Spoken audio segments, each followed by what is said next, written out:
Salut tout le monde, c'est Adou. Aujourd'hui, on passe en review la nouvelle Skybreed de chez Duotone. C'est parti mon kiki.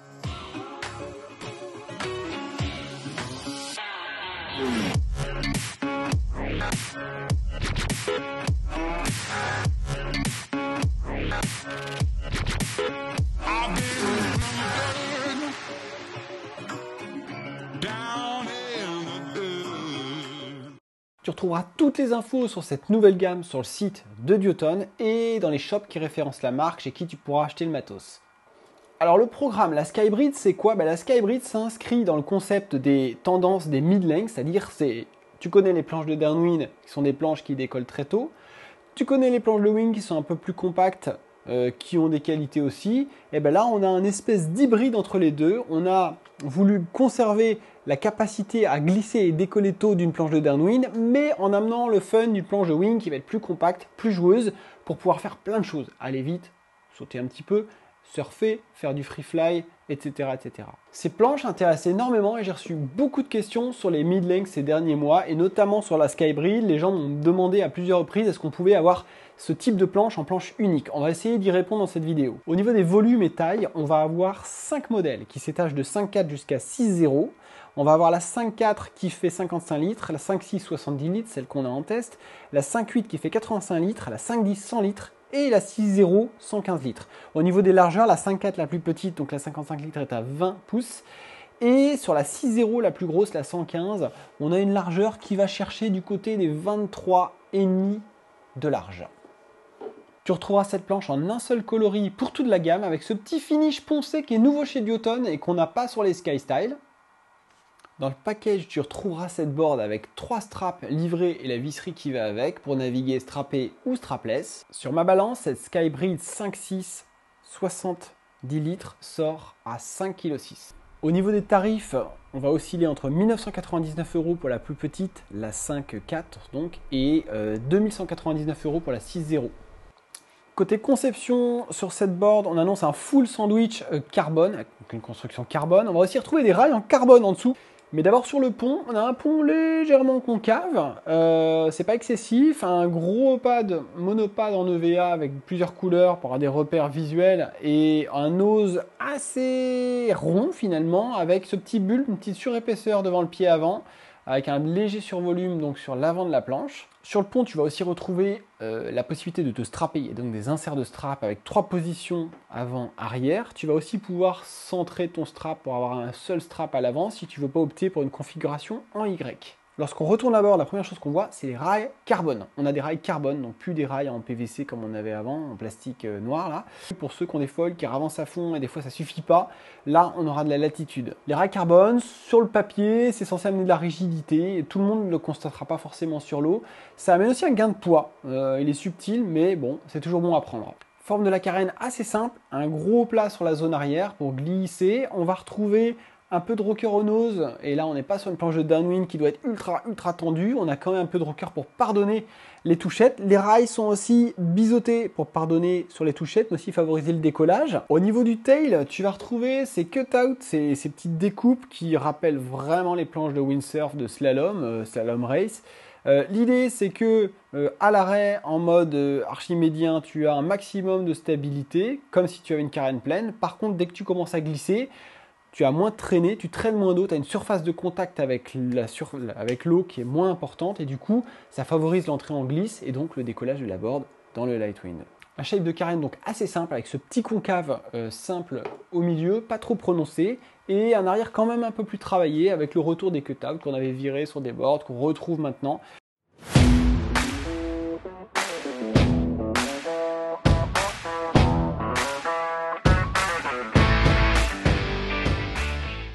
Test de la board, retour terrain, je l'ai testé vraiment dans des conditions estivales, du freeride. En fait, c'est une board de saison. C'est une board vraiment bien pour l'été, mais pas que. Mais en tout cas, je l'ai testé dans sa plage d'utilisation et un peu hors plage d'utilisation au niveau du vent.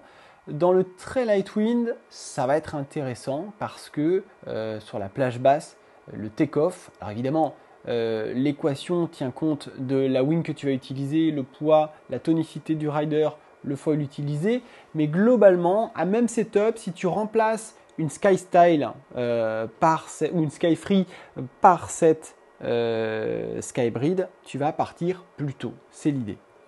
Alors une bonne partie de mes sessions se sont faites entre 8 et 12 nœuds, donc des vents light, voire très light. Et l'intérêt de cette planche, c'est que j'ai pu mettre en dessous des foils assez spécifiques, 650 et 850, avec respectivement des ratios de 11 et des ratios de 14, 13,7 pour être exact.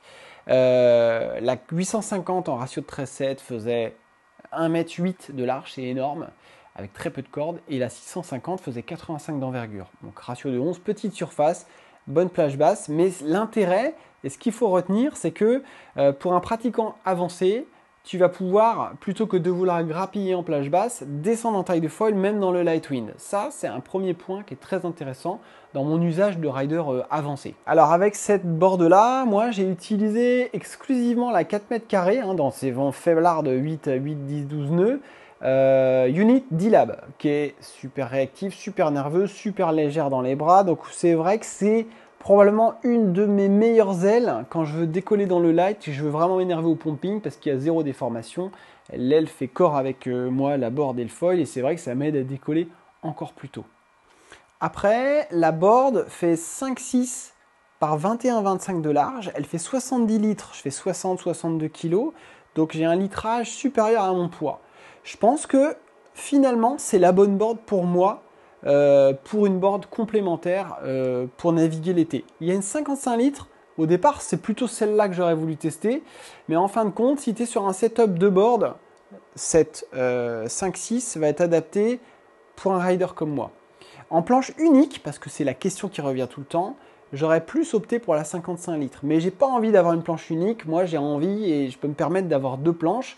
Donc, je préfère avoir un combo Sky Style pour le freestyle et jump et une Skybrid pour l'ultra light wind. Et du coup, la prendre en 5,6 plutôt que de la prendre en 5,4. J'ai un pratiquant qui m'a dit « Ah, moi j'ai testé, ça glisse moins bien que telle planche. » Et en fait, en creusant, tu te rends compte que la planche qui est mise en face, c'est une 6,0 par 19 de large. Donc, plus longue, plus étroite.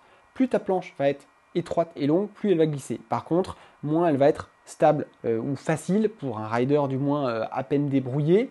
Elle va moins être facile, elle va être moins stable à l'arrêt. Surtout quand il commence à y avoir du clapot et du vent et que tu veux l'utiliser en planche unique, il faut garder du confort et ça, il faut bien le comprendre. Là, on a un bon compromis qui permet d'avoir une planche de wing avec de l'équilibre, de la stabilité, un bon volume pour décoller et en même temps quelque chose de pas trop long non plus pour pas avoir quelque chose de pénible une fois en l'air à pomper, à surfer, pour en faire un petit peu tout avec. Sur la chaîne, j'avais testé l'Ultra Glide de Takun qui était à peu près dans les mêmes volumes, mais elle faisait 6,0. Et ben tu le sens la différence de longueur. J'avais fait du downwind avec et finalement on aime bien peut-être sacrifier un poil de glisse et de ratio pour récupérer quelque chose d'un peu plus compact et un petit peu plus joueur.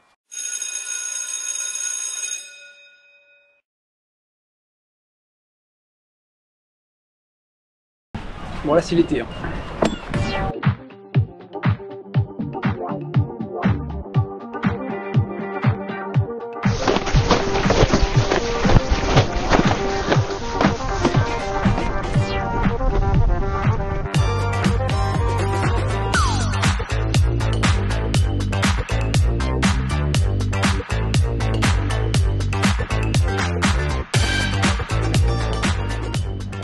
Alors comme foil, j'ai l'Allure Glide V2 650 et le vent est pourtant léger, là il n'y a même pas 12 nœuds.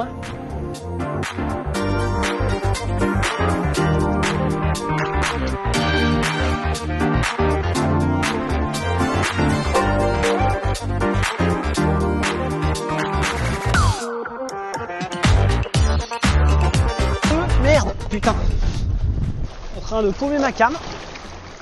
Alors là, heureusement j'avais un leash. Merde, ah chiasse. J'ai paumé une pièce là. Donc je vais le remettre sur moi. Et puis on va essayer de rentrer avec la perche dans le dos.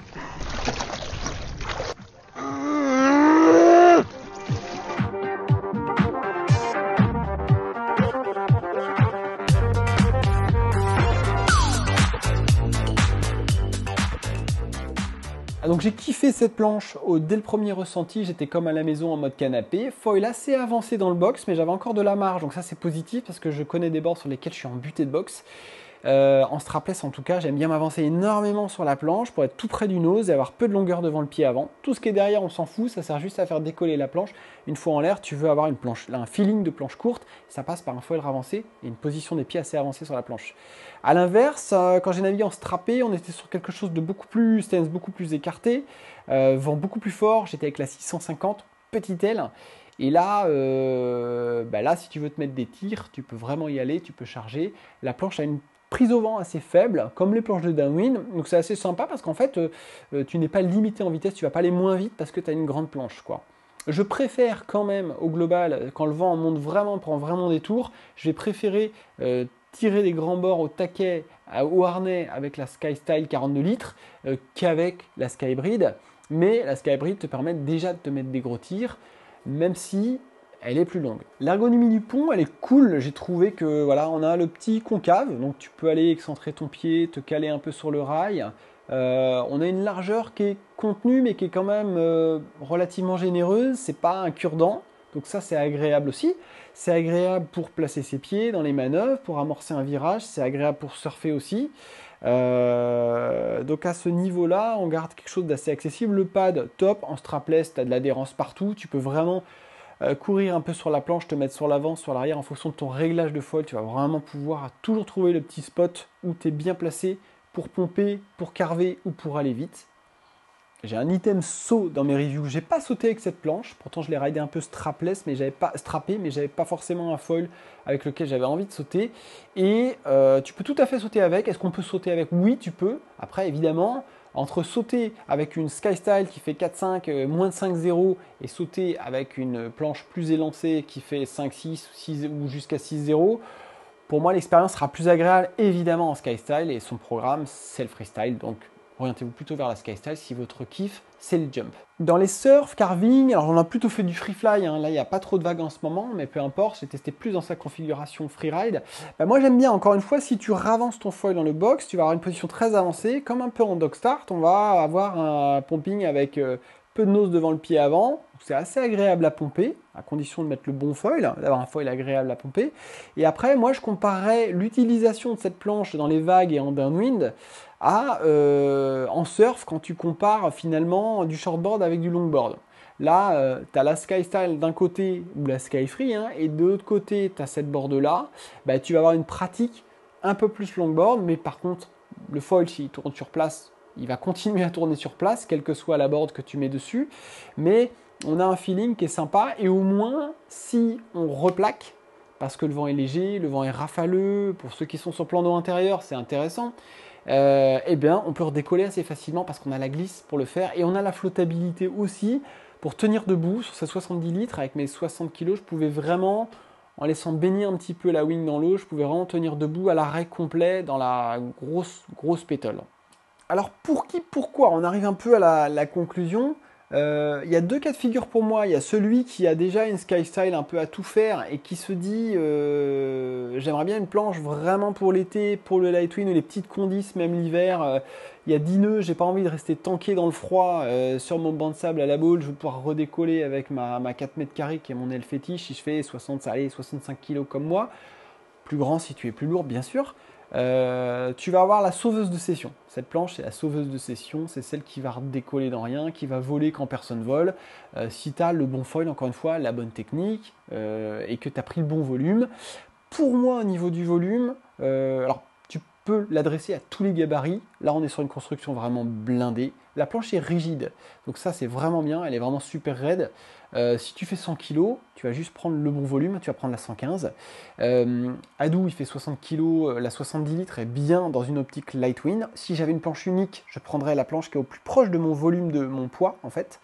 Si je fais 75 kg, on va essayer de taper à peu près 10 litres de plus. Donc je dirais, globalement, prenez le volume supérieur à votre poids si vous voulez l'utiliser en planche de Lightwind. Et si vous êtes un peu débutant, il y a un guide détail sur le site. Vous pouvez charger un peu plus en volume, mais attention, ce n'est pas une planche pour un débutant complet. Donc pour qui elle n'est pas? Pour un débutant. Il faut déjà, pour moi, voler bien en ligne droite et commencer à passer ses jibes. Il faut passer des jibes, il faut avoir les manœuvres. Parce que c'est relativement étroit, et si tu te retrouves dans une configuration où tu tombes souvent, tu dois remonter sur la planche et refaire des water start, tu vas te fatiguer parce que mine de rien, tu as quand même une certaine étroitesse par rapport à une planche de wing pour vraiment débuter. Et cette étroitesse, tu vas la trouver fatigante à la longue, surtout s'il y a du clapot, si ça brasse un peu, eh ben, tu vas rencontrer des difficultés pour décoller en termes d'équilibre. Donc pour moi, c'est une planche quand même perf où on va chercher à aller gratter dans le Lightwind, on va chercher de la performance, puisqu'on va chercher à décoller plutôt qu'avec une planche traditionnelle. Donc ça s'adresse à des gens qui déjà ont un bon niveau sur l'eau, un niveau confirmé, un niveau déjà débrouillé en wingfoil. Et la grosse question, est-ce que cette planche, je peux l'envisager en planche unique? Oui, tout est possible. Mais il faut bien avoir en tête que si Adou 62 kg prend la 55 litres, il va décoller dans quasiment toutes les conditions. Mais peut-être que, arrivé au mois d'octobre-novembre, quand il y aura 1m50, 2m, 3 m de houle, il sera content d'avoir en complément une plus petite planche. Et du coup, ça aurait un sens d'avoir, plutôt que d'avoir une petite Skybrid, d'avoir le volume au-dessus pour avoir un quiver en 2 planches, freestyle, vague, toute l'année, l'hiver et même dans les vents très forts, et la Skybrid pour le Lightwind. Donc voilà, il faut avoir ça en tête. Si après tu habites dans des plans d'eau où le vent est un peu poussif dans les terres en intérieur, sur des spots où le vent est un peu offshore, cette planche, elle va te sauver la mise parce qu'elle va te permettre de décoller plus facilement. Elle va quand même te permettre de faire tout ce que tu fais avec une planche normale, surfer, sauter un peu, aller vite. Donc c'est intéressant. Pour l'usage un peu race après, c'est un des usages. Quelqu'un qui veut une board, il y a 12 nœuds normalement, il faudrait que je mette, je sais pas, 6 mètres carrés et un foil de 1300. Et bien ça peut être intéressant de se dire que juste en changeant la planche et un foil plus petit, tu vas décoller plus tôt. Donc ça te permet typiquement de sortir des petits foils qui vont aller vite, même dans le petit temps. Ça c'est super intéressant parce que ça te permet de gagner en vitesse et en maniabilité aussi. Donc là c'est un des usages, l'usage un peu race, free race. Donc en conclusion, une excellente board. Je dirais qu'il y a aujourd'hui d'autres boards sur le marché qui sont sur ce concept un peu de mid-length.